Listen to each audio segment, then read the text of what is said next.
رب العالمین والعاقبۃ للمتقین والصلاۃ والسلام علی سید الانبیاء والمرسلین اما بعد فاعوذ باللہ من الشیطان الرجیم بسم اللہ الرحمن الرحیم وکتبنا علیہم فیہا ان النفس بالنفس والعین بالعین والانف بالانف والاذن بالاذن والسن بالسن والجروح قصاص فمن تصدق به فهو کفارۃ لہ ومن لم يحكم بما انزل الله فاولئک هم الظالمون وقال اللہ تبارک وتعالی فی شان حبیبہ مخبرا وعامرا ان اللہ وملائکتہ یصلون علی النبی یا ایھا الذین آمنوا صلوا علیہ وسلموا تسلیما الصلاۃ والسلام علیک یا رسول اللہ وعلی آلک واصحابک یا حبیب اللہ۔ حضرات گرامی قدر، آج ہم سورہ مائدہ کی آیت نمبر 45 سے اپنے درس قرآن مجید کا آغاز کر رہے ہیں۔ جیسا کہ پچھلی آیات میں یہود و نصارہ کے متعلق احکامات کا سلسلہ جاری ہے، اس آیت کے اندر بھی اللہ رب العزت نے یہودیوں کے متعلق یہ ارشاد فرمایا کہ وَكَتَبْنَا عَلَيْهِمْ فِيهَا أَنَّ النَّفْسَ بِالنَّفْسِ وَالْعَيْنَ بِالْعَيْنِ وَالْأَنْفَ بِالْأَنْفِ والأذن بالأذن والسن بالسن، کہ ہم نے یہودیوں کے لیے تورات میں ان کی کتاب کے اندر یہ بات لکھ دی تھی، یعنی فرض کر دی تھی کہ اگر کوئی شخص کسی جان کو قتل کرے گا تو اس جان کے بدلے جان ہوگی، آنکھ کے بدلے آنکھ ہوگی، اور ناک کے بدلے ناک، کان کے بدلے کان، اور دانت کے بدلے دانت، والجروح قصاص، اور زخموں کے لیے بھی قصاص ہوگا۔ یعنی یہاں پر اس آیت مبارکہ میں اللہ رب العزت جو کسی انسانی جان کا یا انسانی جان کے عضو کا اگر کوئی اس عضو کو یا اس جان کو تلف کرتا ہے یا کسی کو مارتا ہے یا کسی کا کوئی عضو کاٹتا ہے تو اس کے سزا کے طور پر اس کو، یعنی اس کے قصاص کے مختلف پہلو بیان کیے گئے ہیں، اور یہی سزائیں چونکہ اسلام کے اندر، قرآن مجید کے اندر منسوخ نہیں ہوئیں، لہٰذا اسلام کے اندر بھی اسی طرح کے قصاص اور سزائیں اسی طرح موجود ہیں اور لاگو ہیں۔ اگر کوئی مسلمان کسی دوسرے مسلمان کے ساتھ کوئی زیادتی کرتا ہے تو اسی آیہ مبارکہ کے حکم کے مطابق اس کو سزا دی جائے گی، یعنی اگر کسی وہ جان سے مارے گا تو اس کو اس کی قتل کا سزا اس کو قتل کرنا ہے، اور اگر کسی کی آنکھ کو کوئی ضائع کرے گا تو اس کی آنکھ کو ضائع کیا جائے گا، اور اگر کسی کے ناک کو کاٹے گا تو اس کی ناک کاٹی جائے گی،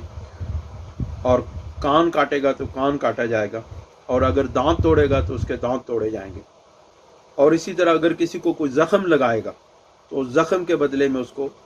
زخم لگائے جائیں گے۔ ان سزاؤں کو بیان کرنے کے بعد اللہ تعالیٰ فرماتے ہیں کہ فمن تصدق بہ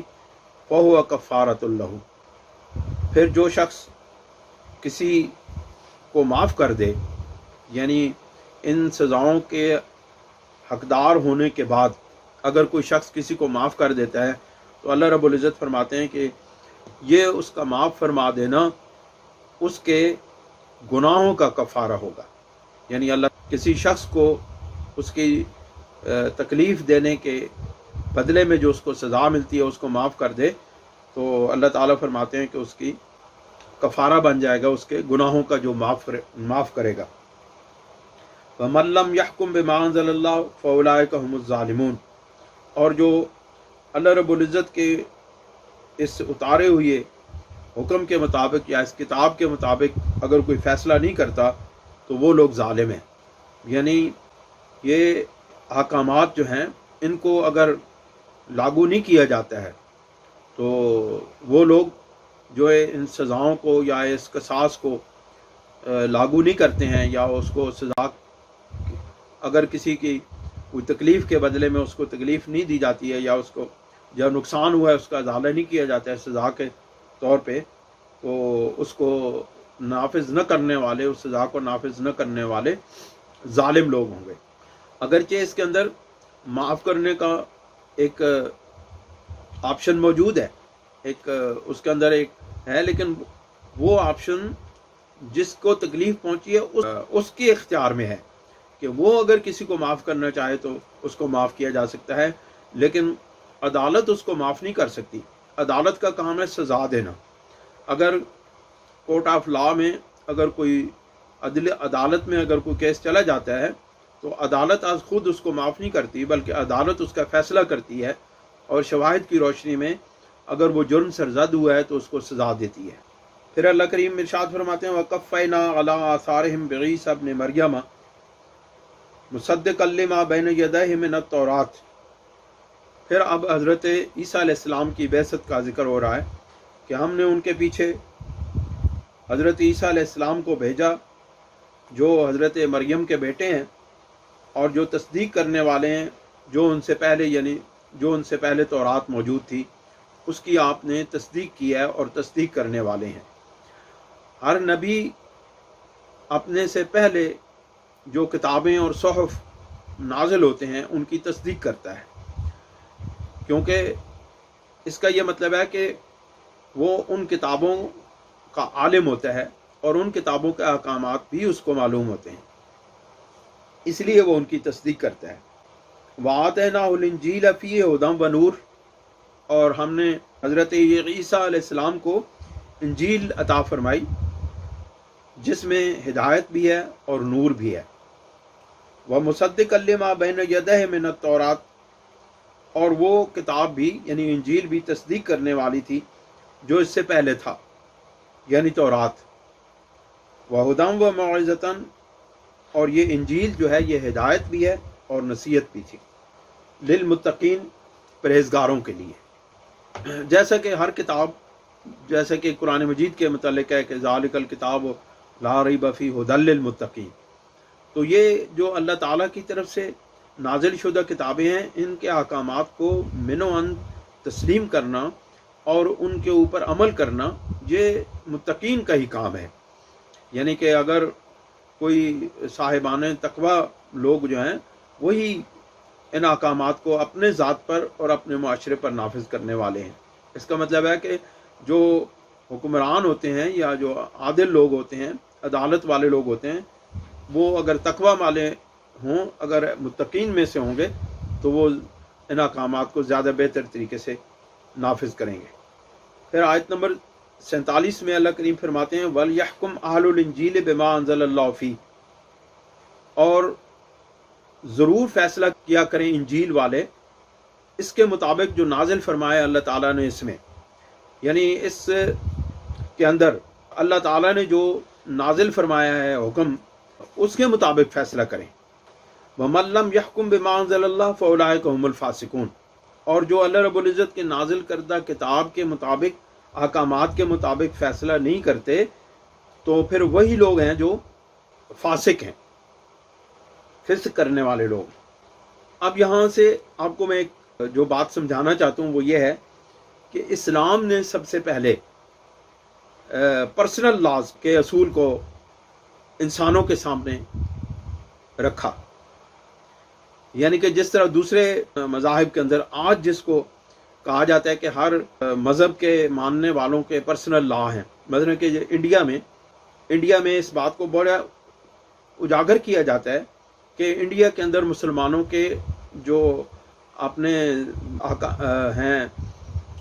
اس کے متعلق نکاح، طلاق وغیرہ کے متعلق جو احکامات ہیں اس کے مطابق فیصلے کیے جاتے ہیں انڈیا کی عدالتوں کے اندر، اس کو ان کے پرسنل لاز کہتے ہیں۔ لیکن اسلام نے سب سے پہلے پرسنل لاز کا تصور دیا ہے، اس سے پہلے یہ بات موجود نہیں تھی۔ اسلام نے کہا ہے کہ وَلْيَحْكُمْ أَهْلُ الْإِنْجِيلِ بِمَا أَنزَلَ اللَّهُ فِيهِ، اور اہل انجیل جو ہیں یعنی عیسائی جو ہیں وہ اپنے انجیل کے مطابق فیصلہ کریں گے، یعنی اگر ان کے درمیان کوئی اس طرح کے مسائل پیدا ہوں گے تو ان کی کتاب کے مطابق عیسائیوں کے اندر فیصلہ کیا جائے گا۔ یہ دیکھیں اسلام کتنے حقوق دیتا ہے۔ پھر اگر کوئی کہتے ہیں کہ اسلام تلوار کے زور کے اوپر پھیلا اور اسلام زبردستی پھیلایا گیا، تو نہیں، اسلام تو ان کو دوسرے مذاہب کے لوگوں کو ان کے اپنے احکامات کے مطابق فیصلے کرنے کی اجازت دے رہا ہے۔ تو جو مذہب، جو دین دوسرے مذاہب کو ان کے لاز کے مطابق، ان کے اپنے قوانین کے مطابق فیصلہ کرنے کی اجازت دیتا ہے، تو وہ کس طرح دوسرے مذاہب کو اسلام کے اندر زبردستی داخل کرنے کی اجازت دے سکتا ہے؟ آیت نمبر 48 میں اللہ کریم نے پھر اسی بات کو آگے لے کے چلا ہے، وَأَنزَلْنَا إِلَيْكَ الْكِتَابَ بِالْحَقِّ مُصَدِّقًا لِمَا بَيْنَ يَدَيْهِ، پہلے تورات کے بارے میں، پھر انجیل کے بارے میں، اب قرآن مجید کے بارے میں ارشاد فرما رہے ہیں، وَأَنزَلْنَا إِلَيْكَ الْكِتَابَ بِالْحَقِّ مُصَدِّقًا لِمَا بَيْنَ يَدَيْهِ مِنَ الْكِتَابِ وَمُهَيْمِنًا عَلَيْهِ فَاحْكُم بَيْنَهُم بِمَا أَنزَلَ اللَّهُ وَلَا تَتَّبِعْ أَهْوَاءَهُمْ عَمَّا جَاءَكَ مِنَ الْحَقِّ لِكُلٍّ جَعَلْنَا مِنكُمْ شِرْعَةً وَمِنْهَاجًا۔ اللہ کریم ارشاد فرماتے ہیں کہ اے حبیب پاک صلی اللہ علیہ وسلم، وَأَنزَلْنَا إِلَيْكَ الْكِتَابَ بِالْحَقِّ، اور ہم نے آپ کی طرف یہ قرآن مجید، یہ کتاب ہے قرآن مجید سچائی کے ساتھ اتاری، مصدقا لما بین یدیہ من الکتاب، اور وہ ان کتابوں کی تصدیق کرنے والی ہے، اس کتاب کی تصدیق کرنے والی ہے جو اس سے پہلے نازل کی گئی، یعنی انجیل، تورات وغیرہ کی تصدیق کرنے والی ہے۔ وَمُهَيْمِنًا عَلَيْهِ فَاحْكُم بَيْنَهُمْ، اور یہ قرآن محافظ ہے، یعنی ان احکامات کی بھی محافظ ہے جو اس سے پہلے نازل کی گئی، ان احکامات کو بھی اس کتاب کے اندر سمو دیا گیا ہے۔ اس لیے علماء اہل سنت نے، علماء اسلام نے اس بات کو انڈورس کیا ہے کہ